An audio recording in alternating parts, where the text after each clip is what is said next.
আমার ভারত অমর ভারত থেকে পাঠ করছি রোহন নস্কর, পৃষ্ঠ সংখ্যা 23।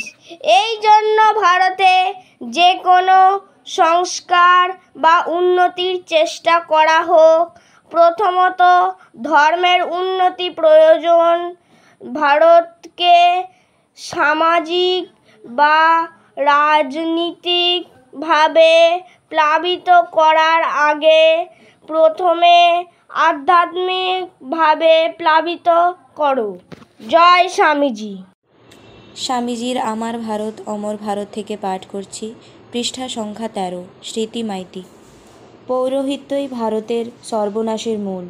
নিজের ভাইকে নিচে নামিয়ে কেউ কি নিজে অধঃপতন এড়িয়ে থাকতে পারে? আমাদের পূর্বপুরুষদের আবিষ্কৃত সর্বশ্রেষ্ঠ সত্য এই যে বিশ্বজগৎ এক। কোনো মানুষ নিজের কিছুমাত্র অনিষ্ট না করে কি অন্যের অনিষ্ট করতে পারে? ব্রাহ্মণ ও ক্ষত্রিয়দের অত্যাচার সমষ্টি চক্রবৃদ্ধি হারে তাদেরই উপর ফিরে এসেছে। এই 1000 বছরের দাসত্ব ও অপমানে তারা অনিবার্য কর্মফলই ভোগ করছে। জয় স্বামীজি। স্বামীজির আমার ভারত অমর ভারত থেকে পাঠ করছি সুহৃদ সামন্ত, 10ম শ্রেণী, পৃষ্ঠা সংখ্যা 102। তোমাদের ভিতরে যা আছে নিজের শক্তিতে তা প্রকাশ করো, কিন্তু অনুকরণ করো না, অথচ অন্যের যা ভালো তা গ্রহণ করো।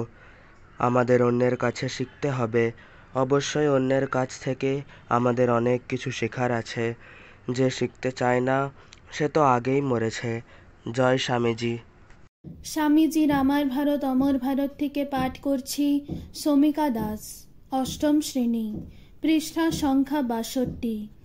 যে জাতি সীতা চরিত্র সৃষ্টি করেছে, ওই চরিত্র যদি কাল্পনিকও হয়, তথাপি স্বীকার করতে হবে নারী জাতির উপর সেই জাতির যেমন শ্রদ্ধা, জগতে তার তুলনা নেই।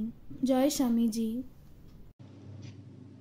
স্বামী বিবেকানন্দ জীবন ও বাণী থেকে পাঠ করছি রনি মান্না, 11শ শ্রেণী, পৃষ্ঠা সংখ্যা 65।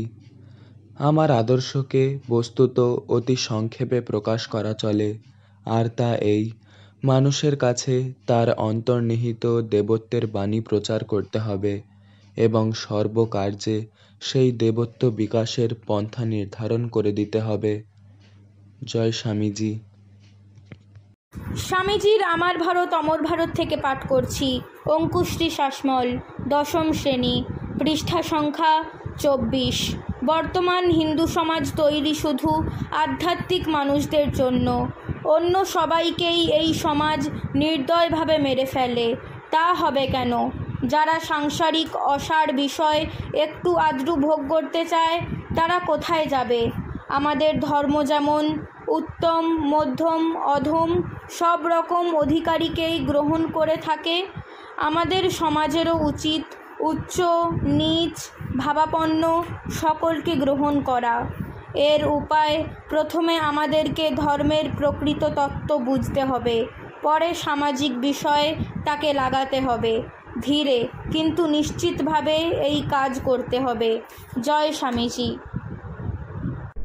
স্বামীজির জাগবীর থেকে পাঠ করছি সুরজিৎ পাল, 11শ শ্রেণী, পৃষ্ঠা সংখ্যা 1। পাশ্চাত্যের আদর্শ থেকে ভারতীয় আদর্শ কত পৃথক। পাশ্চাত্য দেশের বক্তব্য কর্ম করো, কর্ম করে তোমার শক্তি দেখাও। ভারতের বক্তব্য দুঃখ কষ্ট সহ্য করে তোমার শক্তি দেখাও। পাশ্চাত্য তার সমস্যা পূরণ করেছে, মানুষ কত বেশি জিনিসের অধিকারী হতে পারে, আর ভারত এই সমস্যা পূরণ করেছে, মানুষ কত অল্প নিয়ে থাকতে পারে। জয় স্বামীজি। স্বামীজির আহ্বান থেকে পাঠ করছি সানা সাউ, 4র্থ শ্রেণী, পৃষ্ঠা সংখ্যা 52। তিনি প্রকৃত শিক্ষা দিতে পারেন, যাহার কিছু দিবার আছে, কারণ শিক্ষা প্রদান বলিতে কেবল কথা বলা বুঝায় না, উহা কেবল মতামত বুঝানো নহে। শিক্ষা প্রদান বলিতে বুঝায় ভাব সঞ্চার। জয় স্বামীজি। স্বামীজির ব্যক্তিত্বের বিকাশ থেকে পাঠ করছি পৃষ্ঠা সংখ্যা 80, শুভ্রজিৎ মাঝি, 6ষ্ঠ শ্রেণী। যে ব্যক্তি নিজেকে ঘৃণা করিতে আরম্ভ করিয়াছে, তাহার অবনতির দ্বার উদ্ঘাটিত হইয়াছে। জাতি সম্বন্ধেও এ কথা সত্য। আমাদের প্রথম কর্তব্য নিজেকে ঘৃণা না করা। উন্নত হইতে হইলে প্রথমে নিজের উপর, তারপর ঈশ্বরের উপর বিশ্বাস আবশ্যক। যাহার নিজের উপর বিশ্বাস নাই, তাহার কখনোই ঈশ্বরে বিশ্বাস আসিতে পারে না। জয় স্বামীজি।